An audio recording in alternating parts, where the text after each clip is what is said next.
Mechanical ventilation basics. By the end of this lecture, you should be able to describe the physical principles governing mechanical ventilation, explain the main determinants of oxygenation and carbon dioxide removal, predict the complications that occur to a patient on mechanical ventilation. At this point, I want you to think for a minute. If you were designing a machine to move gas in and out of the lungs, what properties of the lungs would influence your design?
Hopefully, you came up with the resistance and compliance of the respiratory system. In simple terms, the lung ventilator unit can be thought of as a tube with a balloon on the end, with the tube representing the ventilator tubing, endotracheal tube and airways, and the balloon the alveoli. Gas is pumped into the lung during inspiration and flows out passively during expiration. In order to produce a flow of gas, there needs to be a pressure difference between the outside and the inside. What determines the pressure required to produce flow of gas along a tube? The pressure required to make gas flow down a tube is determined by the resistance and the flow rate. What determines the pressure required to inflate a balloon? The pressure required is determined by the volume to which the balloon is distended and the compliance of the balloon.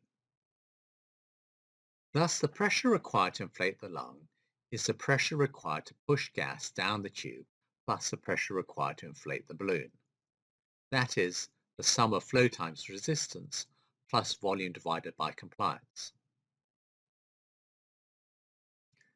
However, the pressure measured at point A, or the airway pressure, will not simply be the inflation pressure, but will also include the baseline pressure in the balloon.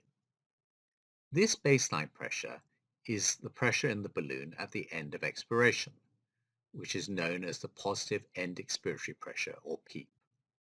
Thus, airway pressure is equal to flow times resistance plus volume divided by compliance plus PEEP. The component due to alveolar pressure is equal to volume divided by compliance plus PEEP.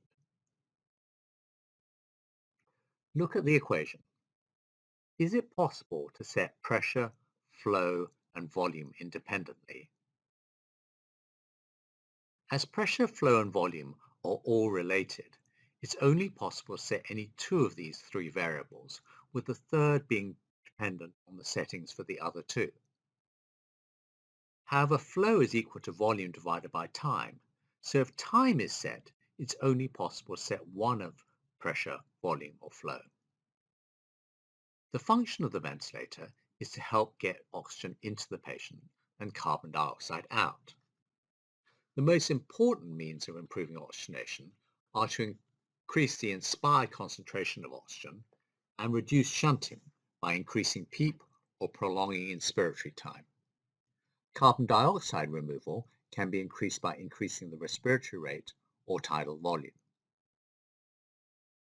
PEEP works to decrease shunting by reopening alveoli and keeping them open. Inspiratory time can be set as a percentage of the respiratory cycle or as a ratio of inspiration to expiration, the so-called IE ratio. Alternatively, it may be set as an absolute or fixed time or indirectly by setting flow. Note that on most ventilators, the expiratory time is not set directly, but is merely the remaining time after inspiration before the next breath. Although increasing the inspiratory time may improve oxygenation, inspiratory times of more than 30% or IE ratios of more than 1 to 2 are often uncomfortable for the patient, resulting in a need for a deeper level of sedation. In addition, less time is available for expiration, resulting in an increased risk of gas trapping. Now that's quite a lot to take in, so we'll pause here for a minute while you think of and write down two important messages you've learned so far.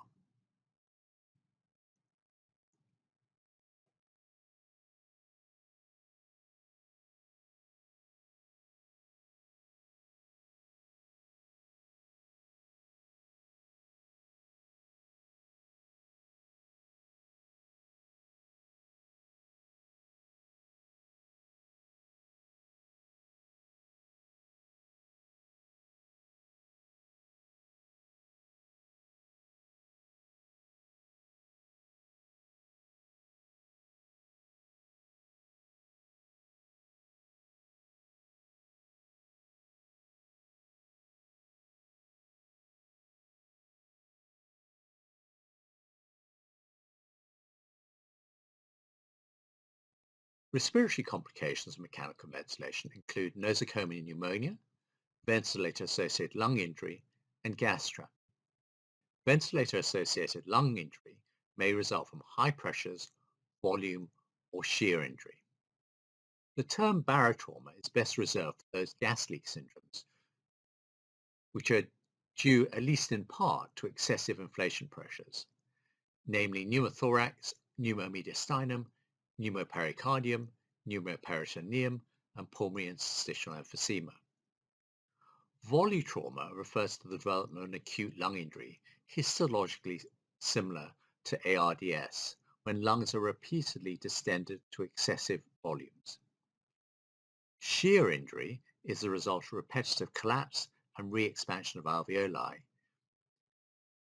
and is due to tension at the interface between open and closed alveoli. Gas trapping may occur if there is insufficient time for alveoli to empty before the next breath.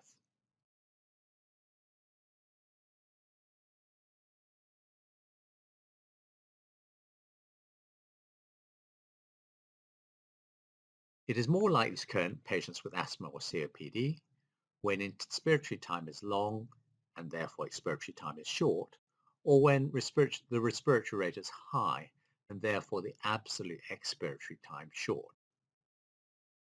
Large tidal volumes similarly increase the probability that the expiration will be incomplete when inspiration begins again.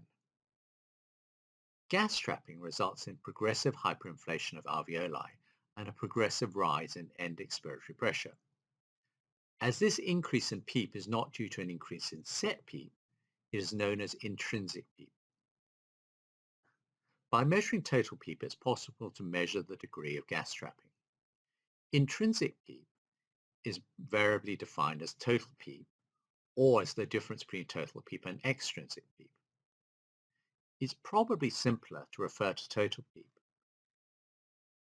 which can be measured on most ventilators by using the expiratory pause hold control.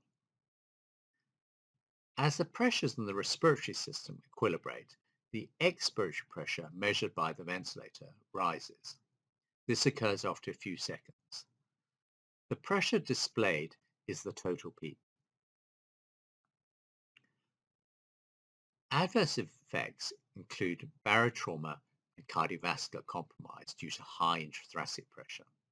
In an extreme case, this can lead to cardiac arrest with pulseless electrical activity.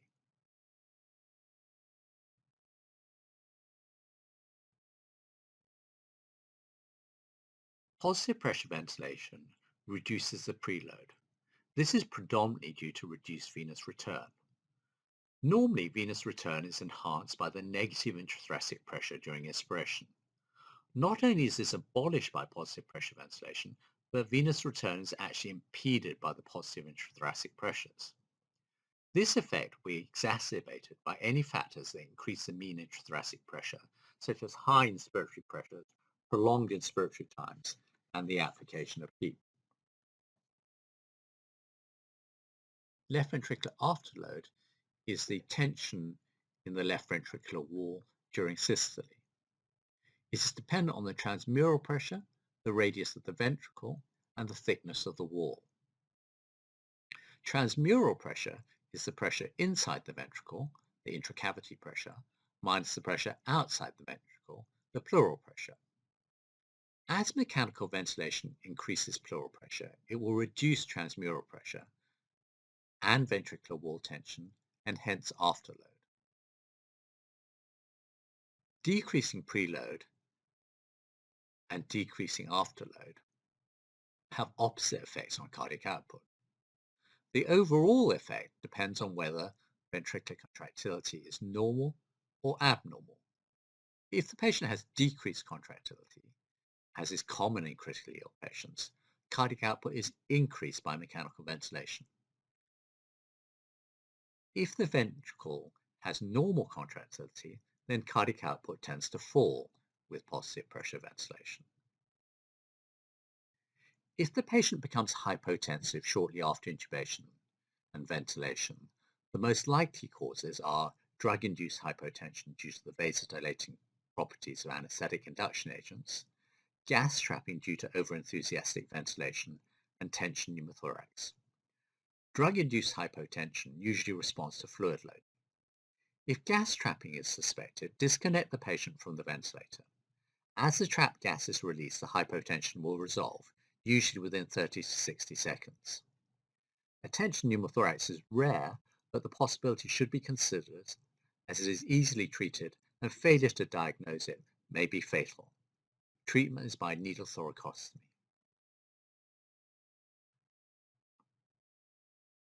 Okay, before our final summary, I'd like to write down 3 things you learned from this lecture that you think are important messages. Perhaps things you would tell a colleague who missed the lecture.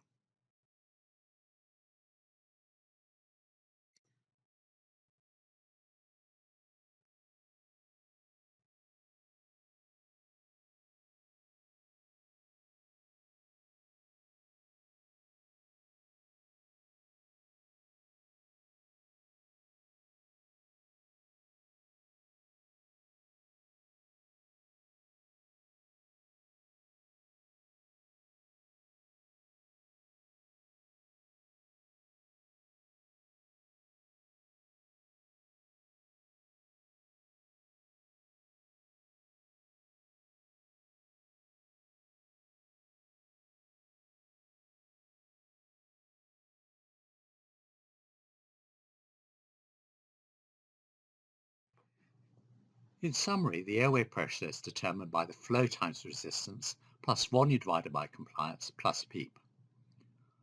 Oxygen transfer into the blood is increased by increasing the inspired oxygen concentration, the PEEP, and the inspiratory time. Removal of carbon dioxide is determined by the alveolar minute ventilation, which is dependent on the respiratory rate and the tidal volume. Important complications of ventilation include hypotension, ventilator-associated lung injury, and gas trapping.